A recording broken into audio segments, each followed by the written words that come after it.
Sí, doctor, señor. Ya, gracias.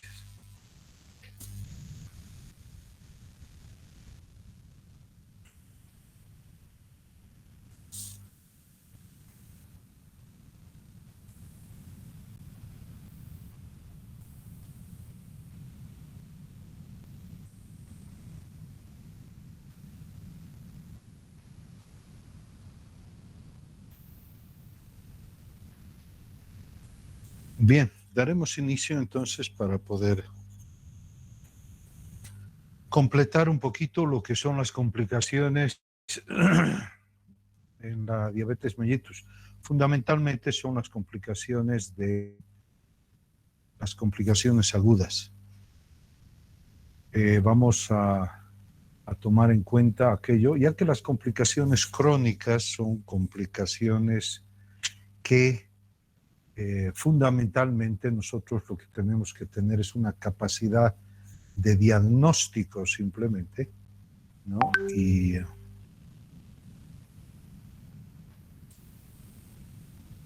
entonces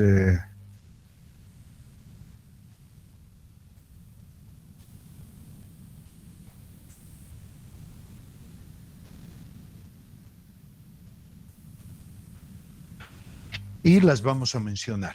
Bien, entonces volviendo a un poco la definición de lo que era la diabetes, es una alteración del metabolismo de los hidratos de carbono por una falta total o parcial de insulina o una falla en la acción o resistencia a su acción. Y afecta a otras vías metabólicas como ser proteínas, lípidos y ácido úrico. Sabemos que existen 4 grupos fundamentales: la tipo 1, tipo 2, la secundaria y la gestacional. Sabemos que la tipo 1 es la que cursa con el déficit o falta de insulina, la tipo 2 es por una falla en la acción de la insulina, la secundaria es cualquier otra entidad nosológica que curse con hiperglucemia, y la diabetes gestacional, que cada vez se sabe más de que pertenece al tipo 2, ¿no? Entonces, el diagnóstico que se hace es normal cuando una persona tiene una glucemia por debajo de 100 y tras estímulo con 75 gramos de glucosa no supera los 126 miligramos, y la insulina cuando tiene un valor, una insulina, una concentración menos de 15 basalmente y tras el estímulo no supera las 60 miliunidades por mililitro. Existen estos cuadros intermedios que es la intolerancia a los carbohidratos. Existe la prediabetes y la diabetes, ¿no? Y en la diabetes tenemos la tipo 1 y la tipo 2. En la intolerancia a los carbohidratos, entonces la glucemia basal es menor a 100 y te da un estímulo menor a 126. En la prediabetes te da un valor basal menor a 126 y tras estímulo menor a 200. Eso es considerado prediabetes, sobre todo cuando el estímulo está entre 126 y 199, digamos. Sin embargo, en la cuestión de la insulina, pues en la intolerancia hidrocarbonada, los valores de insulina basal superan 50 y en el estímulo supera el valor de 60. Y en la prediabetes son valores realmente altos, de 200 o 300 miliunidades de insulina que podemos encontrar. En la diabetes tipo 1, que es la que cursa con un déficit o falta de insulina, pues las glucemias son mayor a 126 la basal, mayor a 200 tras estímulo, y los niveles de insulina son bajos.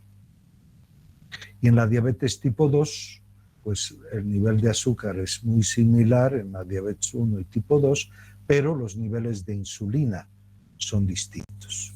Entonces, en la tipo 2 existe un hiperinsulinismo. Y esto es lo que nos lleva a recomendar que nos acostumbremos a pedir siempre glucemia con insulinemia, o la curva o el estímulo de tolerancia a la glucosa lo hagamos con glucemia e hiperinsulinemia. Las complicaciones agudas son el estado hiperglucémico cetoacidótico, el estado hiperglucémico hiperosmolar y las hipoglucemias. Y las complicaciones crónicas se dividen en macroangiopatías y microangiopatías. Las macroangiopatías es lo que se conoce como la ateroesclerosis. Sabemos que el ser diabético es ya como haber tenido un infarto coronario. Es como partir ya con un factor de riesgo de haberse infartado. Entonces, lo que es la ateroesclerosis, que puede ser de células, de vasos cerebrales o vasos coronarios. Y la microangiopatía, porque acá son arterias gruesas, y la microangiopatía, en cambio, es el ataque a los capilares.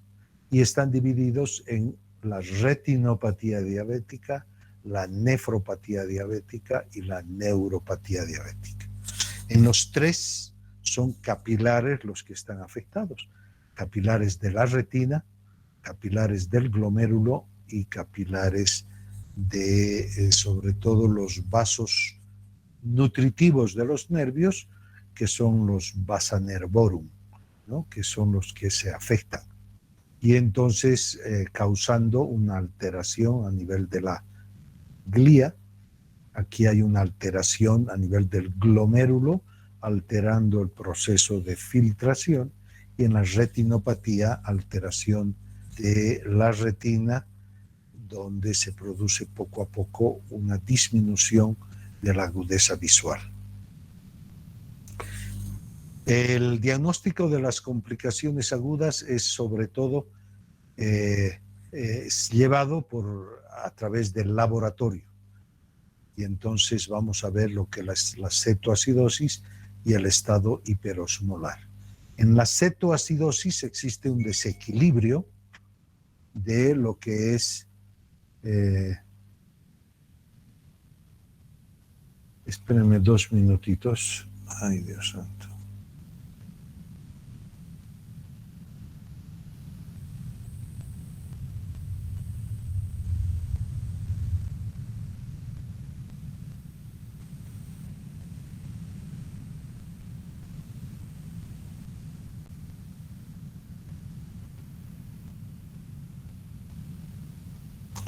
Entonces, la cetoacidosis, donde hay un desequilibrio del estado cetoacidótico y del estado, sobre todo, donde hay la acidosis y la alcalosis, y en el estado hiperosmolar, fundamentalmente es una alteración del estado de hidratación, ¿no? Acá en la cetoacidosis hay una alteración del equilibrio ácido-base, ¿no? Cada cuadro tiene una clínica específica, ya que la hiperglucemia en el estado cetoacidótico no es muy alta. La glucemia ronda 250, 300 miligramos por ciento. En cambio, en el estado hiperosmolar, la glucemia sube prácticamente hasta 1000 o 1500 miligramos, ¿no?, decilitro. También es importante saber que este desequilibrio o estos estados cetoacidótico e hiperosmolar ocurren gracias a la presencia de factores precipitantes. Hay siempre factores precipitantes que llevan al estado hiperglucémico cetoacidótico y al estado hiperglucémico hiperosmolar. ¿Cuáles son los signos de alerta en la diabetes, ¿no? Los signos de alerta son fundamentalmente la hiperglucemia, que sabemos que el valor normal es alrededor de 100 miligramos por ciento y que a partir de 180 miligramos por ciento el azúcar aparece, es el umbral renal de la glucosa, o sea, aparece ya la glucosuria. En el momento que aparece la glucosuria, entonces arrastra agua, electrolitos, proteínas, o sea, arrastra agua y solutos y lleva poco a poco a la deshidratación, sobre todo en el estado hiperglucémico hiperosmolar. En cambio, en el cetoacidótico hay alteraciones de los iones y de los electrolitos. ¿Cuáles son las causas que pueden llevarte a esto? Es cuando una persona consume mucho alimento, cuando una persona ha abandonado su tratamiento, cuando una persona no hace ejercicio físico o cuando una persona tiene alguna enfermedad intercurrente. La sed es uno de los datos importantes, pero es importante que ustedes sepan que la sed es algo que el paciente luego va controlando y el cuerpo se va acomodando y con el pasar de los años ya la sed no es un factor que le indique al paciente un descontrol, ¿no?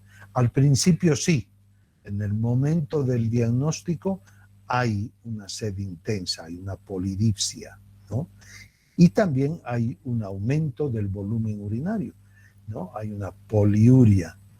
Y lo que nosotros tenemos que saber es que en el tratamiento del paciente diabético le pedimos que beba mucho líquido, porque la deshidratación es uno de los factores de riesgo de las complicaciones agudas de la diabetes. Entonces ya el beber mucho líquido y el orinar mucho se constituye en una práctica habitual del diabético que no siempre nos va a indicar que está descompensado, ¿no? Entonces, dentro de los signos de alerta, el paciente tiene hambre, ¿no? Tiene cansancio, malestar, tiene una astenia, adinamia y va perdiendo peso. La pérdida de peso fundamentalmente es por la pérdida de líquido y porque tanto la masa grasa como la masa proteica empieza a desdoblarse. Los triglicéridos se desdoblan en glicerol y ácidos grasos para que los ácidos grasos vayan al hígado y forman pues los cuerpos cetónicos. Y porque parte de esos ácidos grasos también se convierten en carbohidratos. En cambio, las proteínas, que también hacen perder volumen en el paciente, los aminoácidos sí pasan a ser sustrato de la producción de glucosa. A pesar de que hay mucha glucosa en la sangre, el hígado y el cuerpo dice no está entrando glucosa a las células, por lo tanto necesito formar más glucosa. Y entonces a través del glucógeno, el hígado empieza a producir más glucosa a nuestra consecuencia y con cargo a la destrucción de los aminoácidos, sobre todo de las proteínas, ¿no? Y tenemos que ver de que de manera característica en la cetoacidosis diabética hay un olor a cítrico, un olor a manzana que llaman concretamente, ¿no? Un aliento a manzana cuando hay una descompensación cetoacidótica. Y luego empiezan a aparecer calambres, parestesias, hormigueos, movimientos involuntarios en las extremidades inferiores y que poco a poco van llevando al paciente al coma. De ahí es que antiguamente se llamaba y se conocía con el nombre de coma diabético. En la actualidad vemos pocos comas, pero sí vemos muchos estados hiperglucémicos, cetoacidóticos e hiperosmolares, ¿no? Entonces, en los estados hiperglucémicos tenemos el síndrome de hiperglucemia, que tiene sus propias características, ¿no? y también los datos de deshidratación clínica. Y entonces tiene su característica también el estado cetoacidótico. Como respuesta a la hiperglucemia aparecen los datos clínicos de poliuria, polidipsia, pérdida de peso, astenia, debilidad, somnolencia, cefalea. También existe hiperfagia, anorexia o anorexia. La visión borrosa es porque el aumento de la glucemia hace de que el humor vítreo, sobre todo a nivel de los ojos, se cargue de glucosa también y se altera la refracción. Y entonces hay una visión borrosa que muchas veces el paciente ya va donde el oculista a hacerse corregir los lentes y cuando se controla su azúcar otra vez cambia y esos lentes ya no le sirven. Y con el pasar del tiempo podría llevar a una alteración de la conciencia.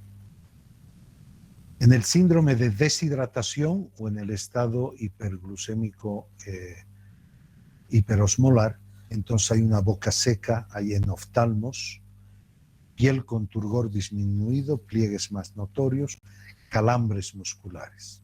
Hay una sintomatología que está en relación a la hipotensión arterial, ¿no? Y que puede llevar al estado de shock. En el estado cetoacidótico, además, tenemos el aliento cetónico. Puede haber una respiración de Kushmaul, recuerden que son respiraciones profundas, seguidas, ¿no? Y que permanentemente el paciente está hiperventilando. Hay náuseas, vómitos, atonía gástrica, dolor de abdomen y el tórax. Aquí hay que decir, y sobre todo alertar al médico joven, al médico que se ha dado, que hay muchos cuadros de abdomen agudo que parecen cuadros quirúrgicos, pero no son otra cosa que el aumento de los cuerpos cetónicos que produce un dolor tipo cólico a nivel abdominal. Y hay náuseas, vómitos, dolor de abdomen y dolor en el tórax, tipo opresión, como si fueran dolores anginosos. Y bueno, lo primero que tenemos que descartar es que el paciente no esté hiperglucémico, ¿no? Y entonces podremos buscar otras causas. Pero si encontramos una hiperglucemia con esta sintomatología, pues todo se debe a esto. Hay enrojecimiento de cara, pómulos, labios y orejas. Enrojecimiento, pero con piel seca. Entonces, en la fisiopatología de la cetoacidosis diabética diremos que la cetosis se produce cuando hay déficit de insulina. Cuando hay hiperinsulinismo, no hay cetoacidosis. Cuando hay hiperinsulinismo y hay hiperglucemia, entonces más bien se produce un estado de deshidratación. En los cuadros de cetosis hay un aumento de las hormonas contrainsulares, como el glucagón, ¿no? Que lleva hacia un aumento de la glucogenólisis, es decir, un aumento del aporte de azúcar hacia la sangre y también una neoformación de glucosa en el hígado. Y entonces esta mala utilización de la glucosa a nivel periférico, entonces conduce a lo que es la hiperglucemia. La activación del proceso de cetogénesis se da por un aumento de la lipólisis, con de los triglicéridos que se desdoblan en glicerol y ácidos grasos libres, y estos ácidos grasos en el hígado producen la cetogénesis. ¿Cuál es el laboratorio en el estado cetoacidótico? Son glucemias no muy altas, entre 250 a 300, con cetonuria positiva. En nuestro medio no hay laboratorios que determinen la cetonemia. Entonces tenemos que basarnos en la cetonuria, que es mediante las tiritas que investigan en la orina la presencia de cuerpos cetónicos. En los electrolitos, cada vez más el paciente va perdiendo sodio y va reteniendo potasio. Pero más que retención, lo que sucede es que el potasio intracelular sale a circulación. El anion gap va aumentando y la gasometría el pH va bajando. De 7,4 pues va bajando 7,3, 7,2, etcétera, etcétera. El bicarbonato, como ustedes saben, por la regla del equilibrio ácido-base, en el momento que existe una mayor producción de cuerpos cetónicos o hay una acidosis, el bicarbonato va compensando en el riñón y va consumiéndose, ¿no? Y baja de los 18.000 equivalentes litro. La osmolaridad del plasma, que la sacamos mediante esta fórmula que es mágica, que es 2 veces la concentración de sodio más potasio, o sea, sodio más potasio por 2, luego la glucemia entre 18 y luego el nitrógeno ureico entre 2,8. Pero si nos dan la urea en lugar del nitrógeno ureico, yo primero la urea divido entre 2 y eso es nitrógeno ureico. Y entonces recién divido entre 2,8. La osmolaridad normal del plasma es de 290 miliosmoles litro y generalmente hay deshidratación también en el estado cetoacidótico, pero que puede llegar a 300, 305, 310 máximo. No así en el estado hiperosmolar, cuya osmolaridad sube 340, 350, etc. Y para ir en busca de la etiología, pues pediremos hemograma, parcial de orina, cultivos, el electrocardiograma. ¿Qué pasa en el estado hiperosmolar? Generalmente es una descompensación del agente mayor, de inicio lento y de reciente diagnóstico. Esto sucede fundamentalmente por el abandono del tratamiento que lleva a la hiperglucemia y al estado de deshidratación. También puede darse por un diagnóstico y tratamiento tardío de la diabetes tipo 2. Puede desarrollar en los casos graves sintomatología neurológica focal y hasta convulsiones. Acá hay que buscar causas precipitantes que hayan llevado a que el paciente haya dejado su tratamiento. Porque un estado de hiperosmolaridad se produce solo cuando el tratamiento es bastante malo y produce estados de hiperglucemia con pérdida de líquido bastante. En la gente mayor, la mortalidad es muy elevada. Entre las causas precipitantes podemos anotar el alcohol, la encefalopatía, la alteración, el dejar la insulina, la sobredosis que puede darse en los casos de hipoglucemia y la aparición o la presencia de uremia en el paciente. Y este mnemotécnico del inglés que es A-E-I-O-U. También debemos buscar la presencia de trauma como enfermedades graves, infecciones a distinto nivel en el cuerpo, psicosis, estados psicóticos que hacen que abandonen el tratamiento, convulsiones y pérdidas de conocimiento, ¿no? En el estado hiperosmolar, la glucemia es muy alta, la cetonuria no está presente. En los electrolitos también hay un estado de deshidratación con una subida más bien del sodio y una bajada del potasio. En la gasometría se mantiene más o menos alrededor del pH de 7,3. En el bicarbonato tampoco se consume mucho, pero sí la osmolaridad es bastante alta. Y entonces nosotros podemos sacar la osmolaridad mediante nuestra fórmula, y para ir investigando la causa podemos hacer hemograma, parcial de orina, cultivos y el electrocardiograma. ¿Cuáles son las diferencias entre la cetoacidosis y el estado hiperosmolar?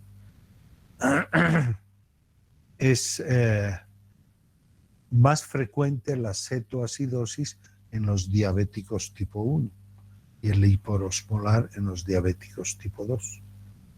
Predomina en la cetoacidosis la acidosis y en el osmolar la hipovolemia. La glucemia no está muy alta, alrededor de 300. En cambio, en el hiperosmolar es bastante alta, más de 600. La osmolaridad puede estar ligeramente alta, pero la osmolaridad plasmática está bastante alta en el hiperosmolar. Los cuerpos cetónicos estarán más altos en la cetoacidosis que en el hiperosmolar. Sin embargo, vale decir que un hiperosmolar puede volverse cetoacidosis. Y la acidosis siempre estará por menor el pH de 7,3 y el bicarbonato bajo.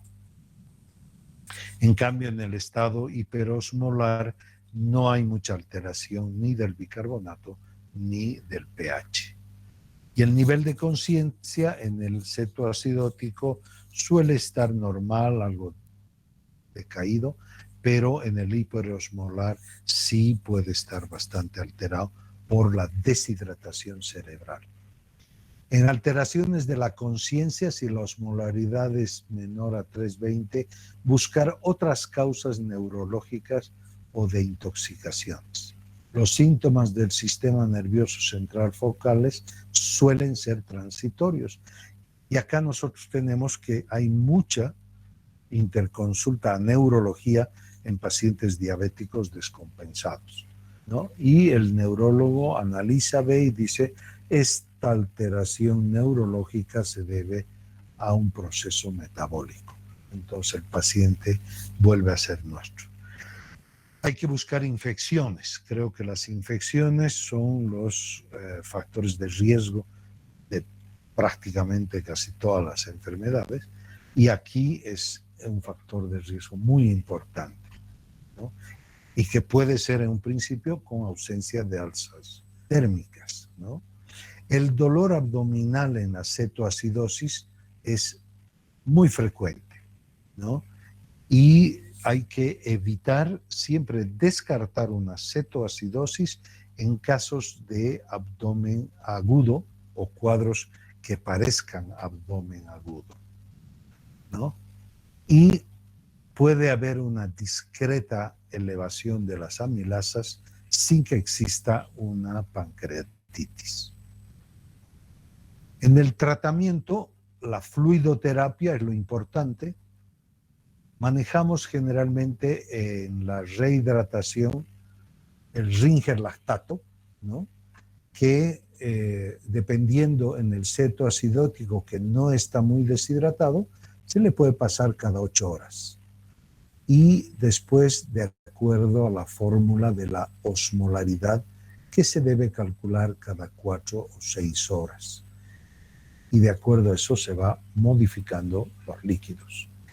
En cambio, en el hiperosmolar, la fluidoterapia es intensa. Nosotros podemos tratar el hiperosmolar solo rehidratando al paciente sin darle demasiada insulina. Y los niveles altos de glucemia empiezan a bajar. Entonces, en el hiperosmolar nosotros podemos empezar con 1000 a chorro en 1 hora, y entre la segunda y la cuarta hora otros 1000, y después cada 8 horas 1000. Se puede calcular el déficit de líquidos mediante la fórmula de la osmolaridad. Entonces ahí podemos saber realmente cómo vamos con líquidos. En la reposición de líquidos debemos tener 2 cuidados fundamentales.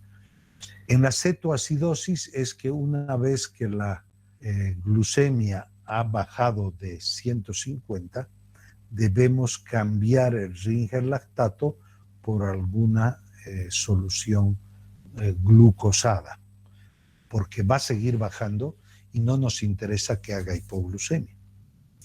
En el caso del hiperosmolar, no nos interesa bajar la osmolaridad demasiado rápido, porque una vez que haya bajado, el proceso se invierte y se pasa a un edema cerebral.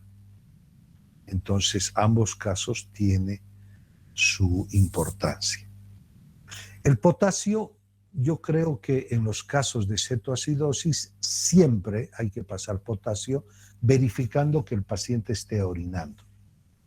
¿Por qué siempre? Porque el uso de la insulina en una cetoacidosis produce y mete potasio a la célula, llevando a una hipopotasemia. Y al otro lado, en el hiperosmolar, pues daremos electrolitos o potasio de acuerdo a las concentraciones del ionograma. El bicarbonato, que tanta pasión usan los gringos para usar bicarbonato, se ha visto que inclusive se da bicarbonato solo si existe un pH menor a 6.9. Y obviamente en el hiperosmolar no tenemos por qué dar bicarbonato. La insulinoterapia en la cetoacidosis, la mejor es la vía endovenosa.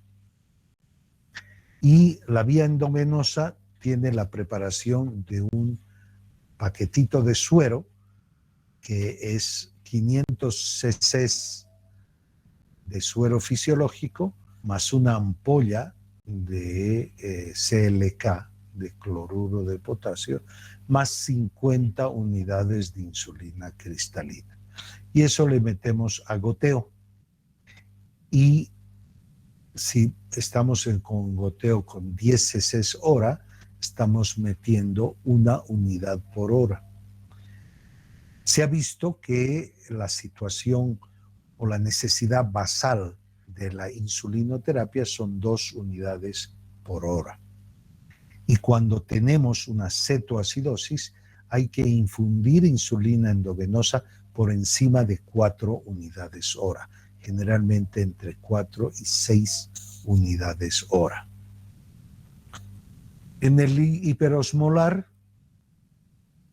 pues solo daremos insulina de manera basal fundamentalmente, porque no nos interesa que la glucemia baje rápido, porque tenemos tendencia a meter líquido al cerebro. Y bueno, el uso de antibióticos si procede o si procede. ¿Qué pasa con el otro grupo que es de las hipoglucemias? La hipoglucemia es y permanece como la causa iatrogénica más común y seria en diabéticos.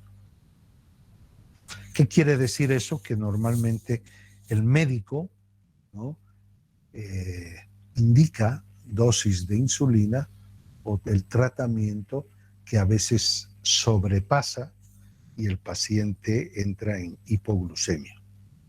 La hipoglucemia dependerá y aparecerán los síntomas si es que baja la glucemia de 50 miligramos por ciento.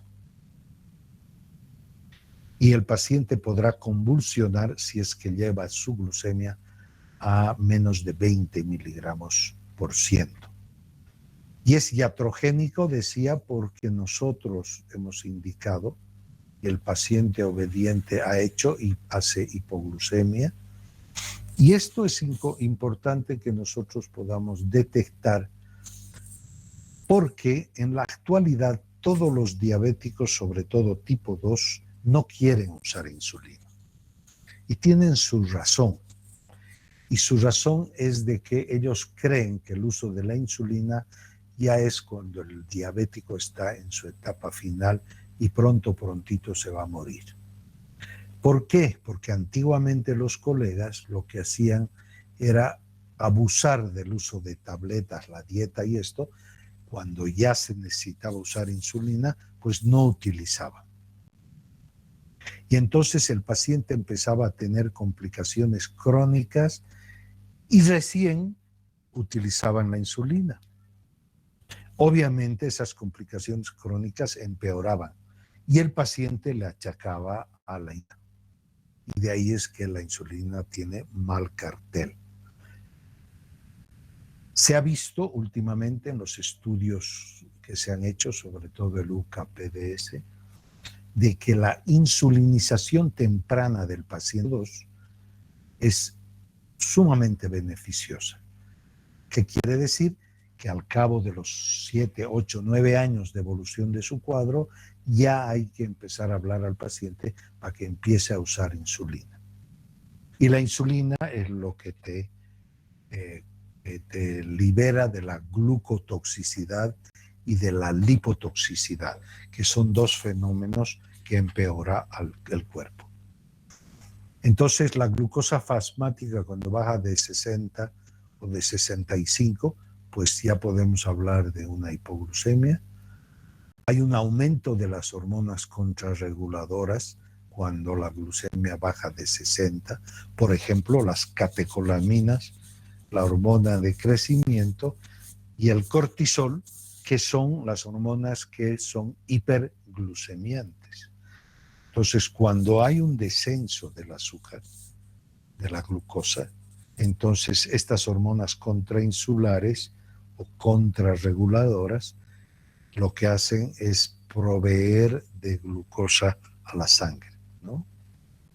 Los síntomas adrenérgicos, o sea, lo que es la sudoración, el mareo, no la pérdida de conocimiento, aparecen cuando el azúcar baja de 50. Y también debo decirles que estos síntomas adrenérgicos aparecen cuando la glucemia baja rápidamente en 10 minutos, media hora máximo, de 250 a 150. Y así rápidamente, entonces, los síntomas adrenérgicos. Y la conciencia se altera por debajo de 40. Una hipoglucemia severa cuando el azúcar está a menos de 30 y puede llevar al coma cuando el azúcar está a menos de 20 y requiere ayuda. Esto ocurre fundamentalmente en el diabético tipo 1. La hipoglucemia es de fácil solución, pero no siempre de fácil prevención. Entonces debemos nosotros acostumbrarnos a manejar las tabletas y la insulina para evitar sobre todo la hipoglucemia nocturna, ¿no? La hipoglucemia ocurre cuando el paciente no ha consumido alimentos, cuando ha hecho exceso de ejercicio físico o se ha puesto un día de esos el doble de insulina que debería ponerse. Los síntomas autonómicos son diaforesis, palidez, palpitaciones, temblor. Y sintomáticamente hay ansiedad, aprensión y nerviosismo, ¿no? Los síntomas que produce la disminución de azúcar en la sangre son, inicialmente se produce sudoración, es una sudoración fría y pegajosa. Nosotros habitualmente, frente al diabético, lo primero que hacemos es palpar su brazo para ver si el brazo está caliente, está frío o está pegajoso. Si esto ocurre, entonces está haciendo hipoglucemia. Y luego, posteriormente, tendrá temblores.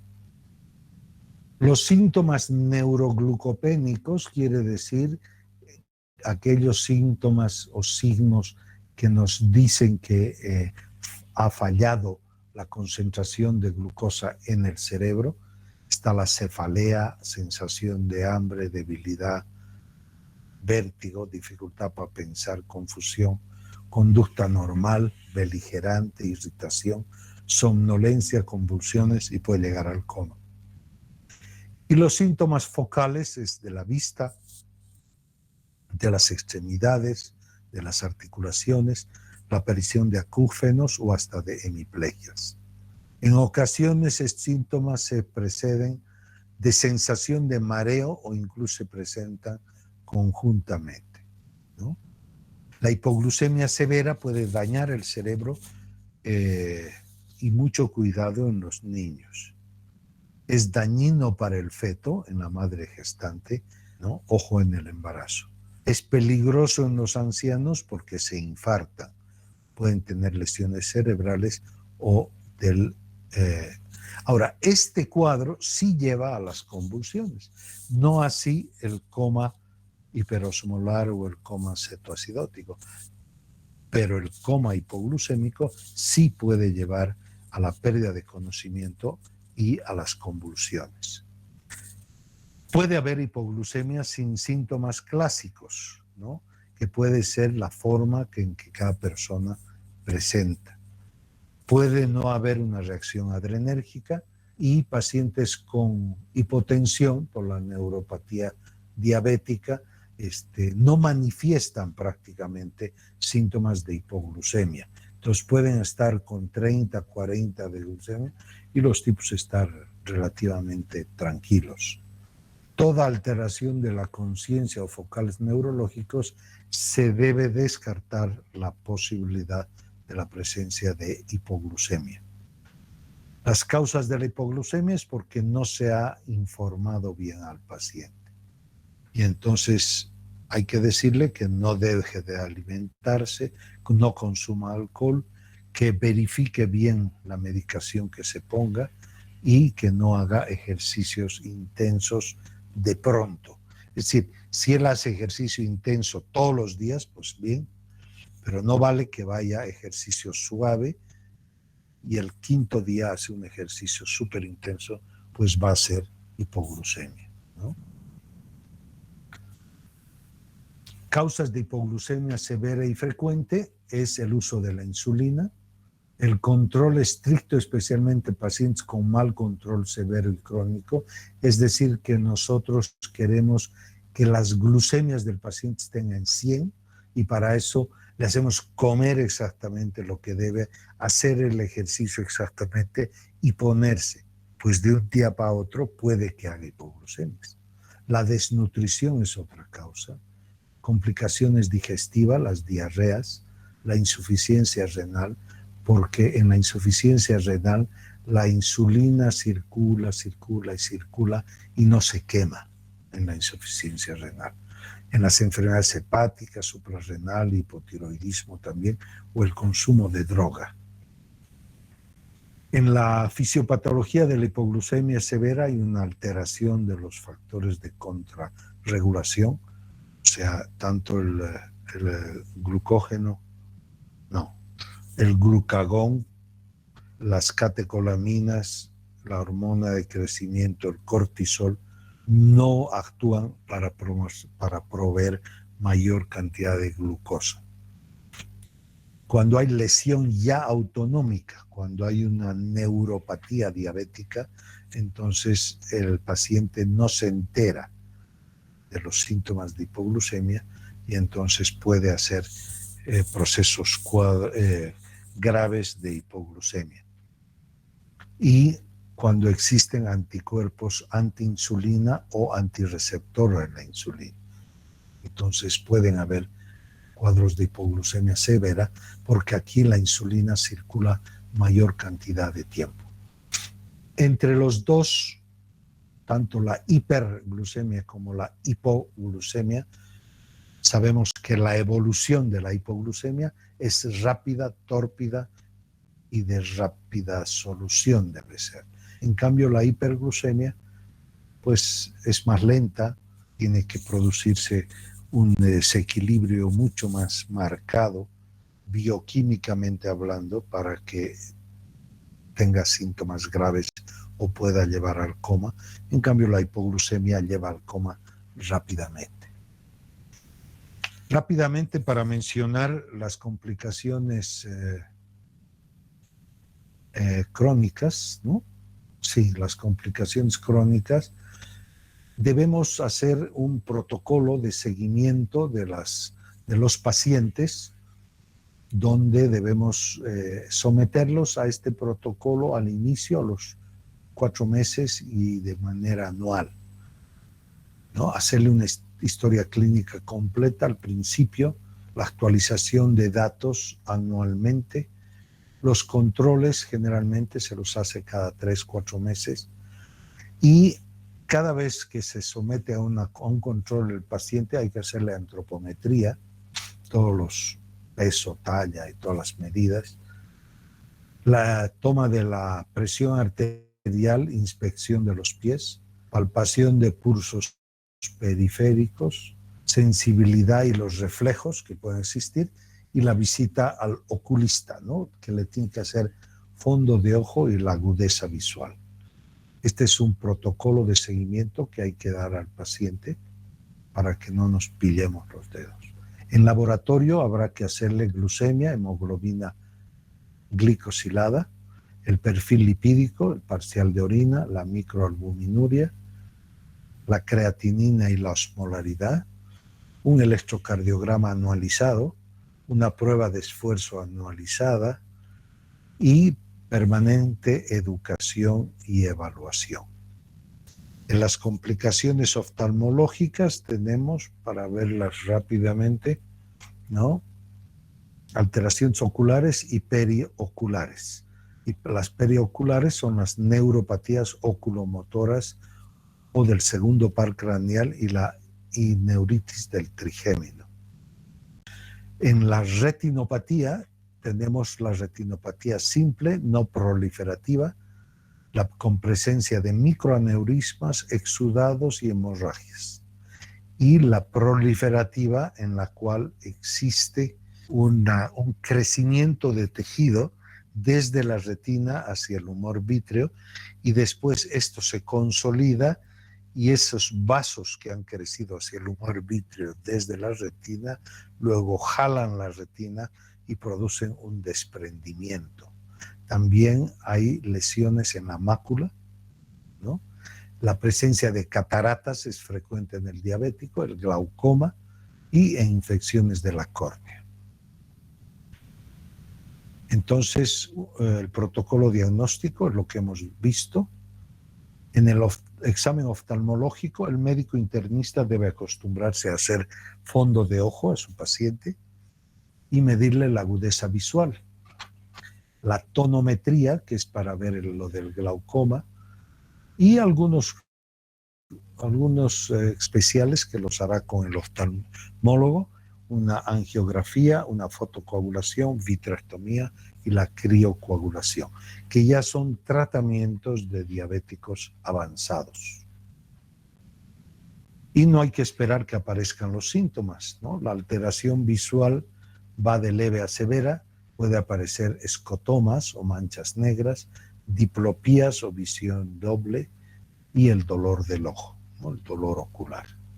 Las complicaciones renales, ¿no?, pueden estar ya presentes desde el momento del diagnóstico inicial. Es la principal causa de muerte después de los infartos, y el 10% de las nefropatías, solo el 10% no es por diabetes. La nefropatía diabética se la describe mediante una evaluación renal propiamente, y hay factores agravantes como las infecciones urinarias, obstrucciones prostáticas, vejiga neurogénica y drogas neurotóxicas. La nefropatía diabética consiste en un aumento del filtrado glomerular. También nosotros podemos detectar una nefropatía incipiente cuando la microalbuminuria empieza a hacerse presente. Y es una nefropatía clínica irreversible cuando ya hay una macroalbuminuria, cuando se ha instalado un síndrome nefrótico o cuando ya hay un fallo renal con un aclaramiento de creatinina menor a 70 cc por minuto. Y la insuficiencia renal crónica avanzada es cuando el aclaramiento de creatinina está entre 25 a 30 cc por minuto. Y la falla renal terminal, cuando el aclaramiento de creatinina está de 10 o menos de 10. El protocolo de seguimiento es haciendo exámenes parciales de orina frecuente, por lo menos una vez al año. Si es negativo de macroproteinuria, mediante cintas comunes, averiguar la presencia de microalbuminuria con cintas. Y si es positivo, hay que repetir cada 2 meses por 6 meses. La determinación de creatinina y el aclaramiento de creatinina en caso de haber proteinuria. Y en la orina de 24 horas determinar creatinina, urea, sodio, cloro, potasio, ¿no? Para poder calcular el aclaramiento de creatinina. ¿Cómo es esto? El protocolo orinas frecuentes, el aclaramiento ya hemos visto. Las precauciones en la proteinuria, hay que tener cuidado que la mujer no esté menstruando, que no haya infecciones activas, que no tenga el paciente cuadro de insuficiencia cardíaca, afebriles deben estar, y una descompensación metabólica que no haya tenido o que no haya tenido relaciones sexuales el día antes. Los pacientes de alto riesgo son aquellos que tienen un mal control, una hipertensión arterial. Aquellos pacientes con infecciones urinarias frecuentes, con vejiga neurogénica, que quiere decir que la vejiga ya se ha quedado distendida, o en los pacientes con obstrucción prostática. Las complicaciones neurológicas básicamente son las más frecuentes y las más precoces, las que primero aparecen. También son las más molestosas. Es la causa principal de las lesiones del pie diabético, muy relacionado al grado de control. El diagnóstico clínico es muy tardío y acompaña a las otras complicaciones. Debemos medir la capacidad de la sensibilidad vibratoria, presora y dolorosa. Debemos hacer reflejos, el rotuliano y el aquiliano.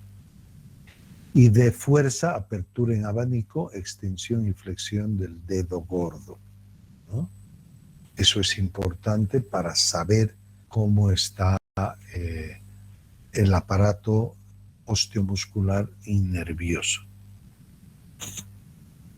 Las formas clínicas neurológicas: puede haber una polineuropatía, una mononeuropatía, una neuropatía tóraco-abdominal, una plexopatía y por atrapamiento, ¿no? Son las características y las regiones del cuerpo donde suelen aparecer. ¿Qué es la neuropatía autonómica? Es cuando tanto el corazón, el estómago, el intestino sufren una denervación del sistema nervioso simpático y por lo tanto no cumplen su función y tienen esta sintomatología que está apuntada ahí, ¿no? Tanto del sistema cardiovascular, gastrointestinal, genitourinario y otras más. El protocolo de seguimiento que habíamos visto ya y que debe hacerse con cierta regularidad. Muy bien, muchísimas gracias. Espero que estén todavía presentes. Lo hemos hecho de un tirón. Y entonces, no sé si hay alguna pregunta.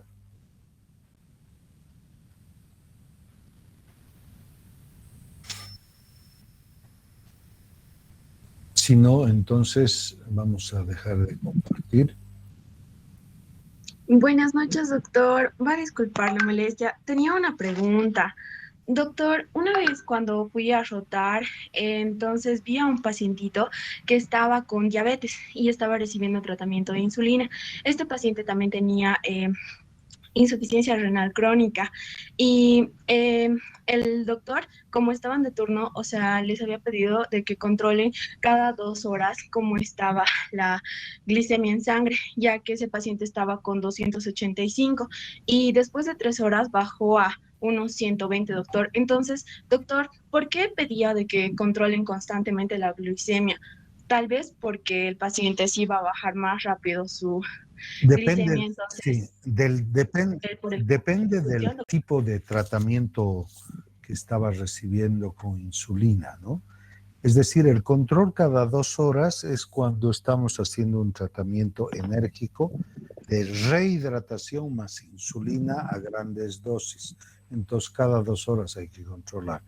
Pero si somos cautos y sabemos que el tratamiento de la cetoacidosis es más con insulina, en cambio del hiperosmolar es más con líquido, entonces los controles pueden ser cada 4 horas.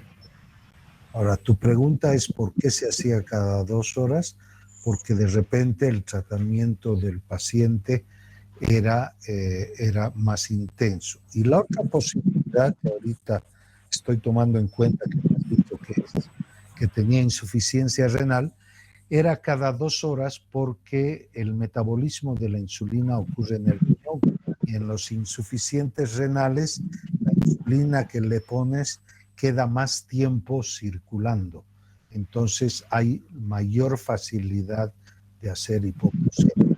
Es más que todo, yo creo que ese es el motivo. oh, doctor, muchas gracias. Ya, muy bien. Entonces mañana nos veremos y hablaremos un poco de suprarrenales. 2 clases de suprarrenales y la última clase de lípidos. Eh, bueno, si Eric estás presente, entonces ya mañana nos conectamos. No sé si hay nada más, y si no, hasta luego, buenas noches. Hasta mañana, doctor. Gracias.